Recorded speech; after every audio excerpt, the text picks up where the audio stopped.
बच्चों, तो हम अपने पिछले वीडियो के अंतर्गत जो हमारा लाइव क्लास चला था उस लाइव क्लास में हम लोग पाठ 6 संज्ञा के विषय में पढ़े और जाने। इस पाठ में मैंने आपको वीडियो भाग नंबर 1 और वीडियो भाग नंबर 2 में आपको जो दूसरा हमारा वीडियो यानी लाइव क्लास था उस क्लास के अंतर्गत इस पाठ में दिया गया अभ्यास कार्य पर हम सभी ने चर्चा किया और उसमें जो भी बातें हमने आपको बताया और समझाया, मुझे विश्वास है कि आप लोगों ने उसे फेयर कॉपी में नोट कर लिया होगा। उस लाइव क्लास के अंतर्गत मैंने आपको उसी पाठ से पेज नंबर 40 और 41 पर कुछ अभ्यास कार्य थे, उसको आपको करना था, जो था कि प्रश्न नंबर 6 कि दिए गए शब्दों में से व्यक्तिवाचक, जातिवाचक और भाववाचक संज्ञा शब्द अलग अलग लिखिए। तो इसमें से आपको व्यक्तिवाचक, जातिवाचक और भाववाचक संज्ञा शब्द छांट कर लिखना था। मुझे विश्वास है कि आप लोगों ने लिखा होगा। एक बार उसे आप मिला लीजिए, मैं उस पर थोड़ा चर्चा करता हूँ। व्यक्तिवाचक संज्ञा के अंतर्गत जो शब्द हमारा आएगा वह है सोमवार, दिल्ली, सूर्य, हिमालय, चीन और जुलाई। ये सभी हमारे व्यक्तिवाचक संज्ञा हैं। जातिवाचक संज्ञा के अंतर्गत लड़की, दिन, बच्चा, महीना, पर्वत, घर आदि ये हमारे जातिवाचक संज्ञा के अंतर्गत आएंगे। और भाववाचक जो संज्ञा है उसके अंतर्गत लिखावट, प्यास, खुशी, सच्चाई, मेहनत और जीत। उसके बाद था कि उदाहरण के अनुसार भाववाचक संज्ञा शब्द बनाइए। उदाहरण के अनुसार भाववाचक संज्ञा शब्द आपको बनाना था। सरल से बना सरलता, मधुर से बना मधुरता, उदार से बना उदारता और मनुष्य से बना मनुष्यता। अच्छा से बना अच्छाई, बुरा से बना बुराई, ऊंचा से बना ऊंचाई और लंबा से बना लंबाई। इस पाठ के अंतर्गत मैंने आपको जो अंतिम अभ्यास कार्य दिया था कि जातिवाचक संज्ञाओं से और सर्वनामों से, विशेषणों से और क्रियाओं से 5-5 शब्दों का आपको भाववाचक संज्ञा बनाना था। तो आप लोगों ने उसे बनाया होगा, मुझे जहाँ तक विश्वास है। और इस पाठ का जो भी अभ्यास कार्य और प्रश्नोत्तर है आज यानी पाठ 6 का जो भी प्रश्नोत्तर बचा हुआ है और जो भी अभ्यास कार्य बचा हुआ है उसे हम आज PDF के रूप में आपके पास पहुंच जाएगा। और लेकिन आज हम अपने एक नए पाठ की शुरुआत करते हैं और उस पाठ का हमारा नाम है लिंग, जिसे हम जेंडर कहते हैं। तो इस पाठ के अंतर्गत हम पढ़ेंगे पुल्लिंग किसे कहते हैं, स्त्रीलिंग किसे कहते हैं, सदा पुल्लिंग रहने वाले शब्द और सदा स्त्रीलिंग रहने वाले शब्द और उनके पहचानने का तरीका। तो इसके हम अलग अलग तरीके से इस पर चर्चा करेंगे, लेकिन उससे पहले सबसे पहले हम जानेंगे कि लिंग किसे कहते हैं। तो शब्द के जिस रूप से उसके नर या मादा, हमारे लिए यही इंपॉर्टेंट है कि नर या मादा, उसके नर या मादा होने का पता चलता है, उसे हम लिंग कहते हैं। नर का अर्थ होता है पुरुष और मादा का अर्थ होता है स्त्री।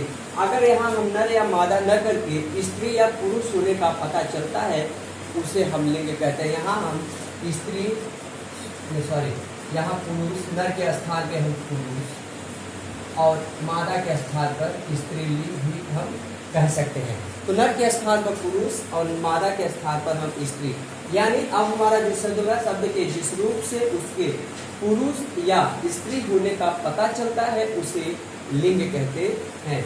जैसे बच्चा, पुरुष, महिला, दादा, दादी, माता, पिता आदि ये हमारे हैं, वह नर या मादा होने का हमको बोध करा रहे हैं, इसलिए उसे हम क्या कहते हैं, लिंग कहते हैं। अब लिंग के हमारे भेद हैं। लिंग के हमारे 2 भेद हैं। लिंग के 2 भेद हैं। पहला हमारा है स्त्रीलिंग और दूसरा है पुल्लिंग। तो स्त्रीलिंग और पुल्लिंग, तो सबसे पहले हम जानते हैं कि स्त्रीलिंग शब्द किसे कहते हैं। जो संज्ञा शब्द स्त्री जाति का यानी नर जाति का मादा जाति का जो शब्द स्त्री जाति का बोध कराते हैं उन्हें हम स्त्रीलिंग शब्द कहते हैं। जैसे हिरणी, हथनी, लड़की, माता, पत्नी, आदि, ये सभी हमारे स्त्री जाति का बोध कराते हैं। स्त्री जाति का बोध कराते हैं, मादा जाति का बोध कराते हैं, इसलिए इसे हम स्त्रीलिंग शब्द कहते हैं। अब हम कैसे पहचानेंगे कि हमारा स्त्रीलिंग है? तो इसके पहचानने का तरीका, यहाँ स्त्रीलिंग की पहचान हम कैसे करेंगे? जैसे नदियों और झीलों के नाम अगर आते हैं, नदियों और झीलों के नाम जो होते हैं वह हमारा स्त्रीलिंग होता है। जैसे गंगा, यमुना, कावेरी, बड़वल। बड़वल बेटा हमारा झील है। बड़खल जो है हमारा झील है। सांभर भी हमारा झील है, और दल भी हमारा क्या है? झील है। तो जो हमारे नदियों के नाम और झीलों के नाम अगर हमें कहीं दिखाई देता है, लेकिन एक मैंने आपको अपने पिछले वीडियो के बारे में थोड़ा चर्चा किया था, नदियों के नाम में अगर ब्रह्मपुत्र नदी आता है, नदियों के नाम में अगर ब्रह्मपुत्र नदी आता है तो हमारा पुल्लिंग होगा, स्त्रीलिंग नहीं होगा। संस्कृत के अकारांत शब्द स्त्रीलिंग होते हैं।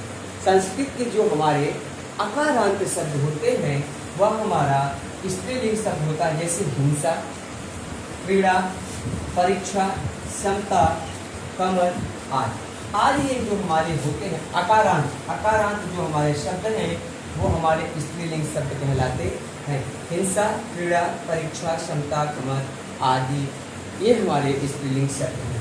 अब शरीर के कुछ अंग, शरीर के अंग भी हमारे कुछ जो होते हैं वह स्त्रीलिंग होता है। जैसे नाक, एड़ी, पलक, जीभ, नाभि आदि ये जो हमारे हैं वह हमारा स्त्रीलिंग के ही उदाहरण है।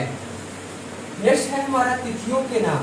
तिथियों के नाम जैसे अमावस्या, पूर्णिमा, तृतीया, चतुर्थी, पंचमी, षष्ठी, सप्तमी, अष्टमी, नवमी, दशमी जो भी हमारा है वो सभी स्त्रीलिंग के अंतर्गत आते हैं। यानी तिथियों के नाम भी हमारा क्या है? स्त्रीलिंग आता है। अब पांचवा पॉइंट जो हमारा है, जिन शब्दों के अंत में आवट, आहट, या, ता, आई, नी, इमा, ई, री आते हैं वे प्रायः स्त्रीलिंग होते हैं। क्या आता है बेटा? आवट आता है, आहट आता है, या आता है, ता आता है, आई आता है, नी आता है, इमा आता है, ई आता है और रे। जिस शब्द के अंत में आते हैं वे हमारे शब्द जो है स्त्रीलिंग हो जाते हैं। जैसे मिलावट में आवट आ रहा है, मिलावट में आवट आ रहा है। कड़वाहट में कड़वाहट आहट आ रहा है। चूहिया या आ रहा है। एकता अंत में ता आ रहा है। लड़ाई आई आ रहा है। जननी में नी आ रही है। कालिमा इमा आ रहा है और बकरी में री आ रहा है। लड़ाई में हमारा ई आ रहा है। ये हमारे जो शब्द, ये जो हमारे शब्द हैं वह स्त्रीलिंग की पहचान है। जो शब्द के अंत में आवट, आहट, या, ता, आई, नी, इमा, ई, री आदि हमारे शब्द के अंत में अगर हमें लगा हुआ मिलता है तो वो हमारा स्त्रीलिंग शब्द कहलाता है। नेक्स्ट हमारा भाषा, बोली और लिपियों के नाम जो हमारे होते हैं वह स्त्रीलिंग होते हैं। भाषा, लिपि और बोली जो हमारे हैं वह स्त्रीलिंग ही हैं। जैसे हिंदी, अंग्रेजी, भोजपुरी, मैथिली, अवधी, राजस्थानी। अब बेटा यहाँ हम देखेंगे अंग्रेजी, हिंदी जो हमारा है भाषा है। अंग्रेजी और हिंदी क्या है? भाषा है। भोजपुरी, मैथिली, अवधी, राजस्थानी ये हमारे क्या है? बोली है। देवनागरी, रोमन, गुरुमुखी जो है हमारे लिपि है। तो भाषा, लिपि और बोली जो हमारे हैं वह स्त्रीलिंग के ही उदाहरण है। अब आता है हमारा अगला, पुल्लिंग किसे कहते हैं? पुल्लिंग किसे कहते हैं? तो जिस शब्द के द्वारा, जिस संज्ञा शब्द के द्वारा पुरुष जाति का बोध कराता है या पुरुष जाति का बोध होता है यानी नर जाति का बोध होता है उसे हम पुल्लिंग शब्द कहते हैं। जैसे धीरन, पिता, भाई, हाथी, दादा आदि ये हमारे जो हैं पुल्लिंग शब्द के उदाहरण हैं। अब हम कैसे पहचाने कि हमारा ये पुल्लिंग शब्द है? जैसा कि हम लोगों ने अभी स्त्रीलिंग शब्दों के बारे में जाना कि स्त्रीलिंग शब्द की पहचान हम कैसे करते हैं। अब वही चीज हम पुल्लिंग शब्दों पर आएंगे। तो पुल्लिंग शब्द की पहचान हम कैसे करेंगे? सबसे पहले हम तो ये जाने पुल्लिंग शब्द कहते किसे हैं कि नर जाति का, नर जाति का बोध कराने वाले शब्दों को हम पुल्लिंग शब्द कहते हैं। अब इन शब्दों की पहचान नर में हिरण, पिता, भाई, हाथी, दादा आदि जो हमारे हैं वह पुल्लिंग शब्द है। पुल्लिंग शब्द की पहचान जैसे देश, समुद्र, पर्वत, पेड़, अनाज, रथ, द्रव्य, मांस, वार आदि के नाम प्रायः जो हमारे होते हैं वह पुल्लिंग शब्द होते हैं। यानी जो हमारे देश के नाम आएंगे, समुद्र के नाम आएंगे, पर्वत के नाम आएंगे, पेड़ के नाम, अनाज के नाम, रत्न के नाम, द्रव्य के नाम, मांस का नाम, वार का नाम आदि का नाम जो हमारा आएगा और वो हमारे कैसे शब्द होंगे? वह हमारा पुल्लिंग शब्द होगा। जैसे भारत, चीन, अरब सागर, हिंद महासागर, हिमालय, नीम, बरगद, गेहूं, चावल, चैत, जनवरी, सोमवार आदि ये जो हमारे हैं ये सभी हमारे पुल्लिंग शब्द की पहचान है। ये कहीं न कहीं भारत और चीन हमारा देश है, अरब सागर और हिंद महासागर हमारे समुद्र हैं, हिमालय जो हमारा है पर्वत है, नीम और बरगद जो है हमारे पेड़ है, गेहूं जो है हमारा अनाज है, चैत्र, जनवरी और सोमवार कहीं न कहीं मास और वार के नाम हमको बता रहे हैं। तो ऐसे शब्द हैं जो हमें पुल्लिंग शब्द की पहचान को बताते हैं, पुल्लिंग शब्दों की पहचान को बताते हैं, उसे हम पुल्लिंग शब्द के अंतर्गत रखते हैं। अब अगला है हमारा समूह बोधक शब्द, यानी जो हम समूह ग्रुप में जो हमारा आता है वह भी हमारा पुल्लिंग शब्द होता है। जैसे झुंड, दल, समूह, परिवार आदि जो है, यानी जो समूह, समुदाय जिसे हम समुदाय वाचक संज्ञा के अंतर्गत पढ़े भी थे, तो समूह हो या समुदाय हो उसे हम पुल्लिंग शब्द के अंतर्गत रखेंगे। नेक्स्ट है हमारा शरीर के कुछ अंगों के नाम। अभी हम शरीर के कुछ अंगों के नाम जो पढ़े थे स्त्रीलिंग में पढ़े थे, अब उन्हीं शरीरों के कुछ नाम जो हमारे हैं वह पुल्लिंग है, उसको भी हम जानते हैं। तो हाथ, पैर, हृदय, बाल, नाखून, कंधा, घुटना आदि जो है हमारा यह पुल्लिंग शब्द है। आदि जो है जो हमारे वह पुल्लिंग शब्द हैं, उसे हम यानी पुल्लिंग शब्द के अंतर्गत रखते हैं। तो आज हमने देखा कि लिंग किसे कहते हैं। नर या मादा जाति का बोध कराने वाले जो शब्द होते हैं उसे हम लिंग कहते हैं। लिंग के हमारे दो भेद हैं, स्त्रीलिंग और पुल्लिंग। ये हमारे लिंग के हमारे दो भेद हैं, जिसे हम मैस्कुलिन और फेमिनाइन जेंडर इंग्लिश में कहते हैं।